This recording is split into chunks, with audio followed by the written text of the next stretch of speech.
Pull it back out a little bit. Let's back it out about 3/4 of an inch now. And push it out. Our spiral's going to be a little wider. Let's push it back in, break it off, push it back in. Let's go halfway down the body now. Push it out. Look, big old flimsy head there, right? Now the spiral gets really wide. So we're controlling the rate of spiral just depending on where that eyelet pops out. Why would we want to do that? Why would we want to control the rate of spiral? That's a great answer. Depending on what he basically said is dependent on the mood of the fish, right? And we're going to use the same theory, the same do with crankbait fishing, right? When the water's super cold, water's in the 40s, the metabolism of the bass is super low, he's not really feeding, he's kind of not, you know, it's real low and he's not really wanting to do anything. What kind of wobble crankbait do we want?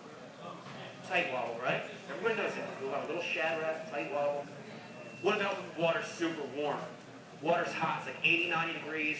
The bass are wired, their metabolism's super high. What kind of wobble do we want now? Wide, right? Same thing with this tube. The more inactive the fish, the colder the water, the tighter I want that spiral, right? I want to push it all the way to the head of the bait and push it out, and I'm going to get a tight spiral. As that water warms up, starts getting into the 50s and 60s, the bass are pre-spawned, they're getting a little more wired now. Now they're starting to eat a little bit.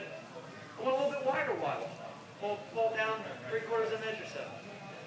Heat of the summer, dude, you're sweating. You got your shirt off, you're fishing out there in shorts. The water temperature is 90 degrees. The fish have to feed a lot more. The metabolism's juiced up, right? We want a wide wobble. Let's push it all the way back. Let's get that thing to do giant circles as it falls. Change the spiral based on the activity level of the fish. You had a question? Yes?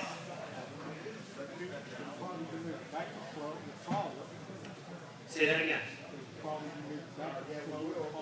Question was, the further you move it back, the slower the fall. A little bit. But you know, what's going to control that more is the weight of the head. I'm glad you brought that up. The weight of the head. So I carry, look at these jig heads here. I carry a lot. I carry from a 1/16 of an ounce all the way up to 3/4 ounce tube head. That sounds ridiculous. It's like, even in tungsten, the thing looks like that. It's like a giant egg, you know? And here's the reason I carry those different heads. First thing is how I pick weight on any of this stuff. We talked about a lot of stuff today. We talked about shaky head, all these techniques. As a rule of thumb, I pick the weight that's heavy enough to maintain bottom contact. That's a good rule of thumb. So when you've got your selection of weights from a 32nd ounce all the way up to whatever you use, I'm trying to pick a weight that's just heavy enough to maintain bottom contact. But then the other thing that we need to think about, what you mentioned, is the rate of fall, which is important, right? Fish are going to feed for two different reasons, right? Why are they going to feed? What's one reason a fish feeds? They're hungry. There you go. Fish feed because they're hungry, right? But here's the interesting thing. In a 24-hour window, in a one-day period, how many hours out of a 24-hour window does a bass actively feed? Out of hunger. How many hours in a 24-hour window does a bass feed out of hunger? An hour? What else?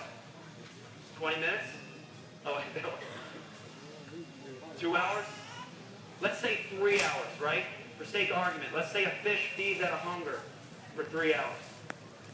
Well, you know what happens, right? I want to tell you what happens. Here's what happens. You got a tournament on Saturday. You got a derby on Saturday. You're stoked, man. You're so excited. You can't wait to get out there. You know you're going to kill them. You go out to dinner with your parents the night before. You go to a really nice Mexican restaurant. You wake up Saturday morning. You're getting ready to walk out to get into the boat. And all of a sudden, backstep. You got to go back and take care of your business. You finally get in the truck. You and your partner head down. You get to the boat ramp. You're excited. You can't wait to put in. God, the sun's just coming up. It's going to be perfect. You get there, and right there at the ramp is your friend, the jackknife jet skier. There he goes. Can't put the thing in the water. Come on, man. Finally, 20 minutes, an hour, 20 minutes later, you get the boat in. You run all the way up to that spot, and you know they're going to be. Now by this time, the sun's up. You get there, and you start flinging away. No bites. Why'd that happen? aren't hungry. The fish fed for 3 hours, and when did they feed? What 3 hours were they? In the morning, before the sun came up. When else? While you're doing your In the business. evening, as the sun's gone down. And in the summer, all night long, brother. They eat all night long. So, but they do feed out of hunger. When they're feeding out of hunger, I really like those lighter tube heads, right? The lighter heads that create that slower fall, because they're looking at kind of real natural, you know, kind of that dying shad, especially smallmouth. They're sight feeders, right? They see that thing spiraling down, come up and suck it up. But what about the other 21 hours when they're not feeding by hunger? How can we get those fish to bite? Reaction, right? That's the other way, is a reactionary strike. So even when that fish isn't hungry, we can get that fish to feed out of a reaction.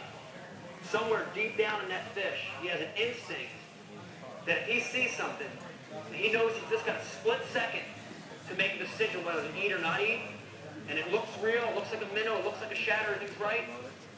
His instinct's gonna make him eat it, right? Right? Watch this. You ready for this? Watch this. Right? Did you? Fish ain't got hands, son. You didn't know I was gonna do that, right? We didn't set that up? Okay.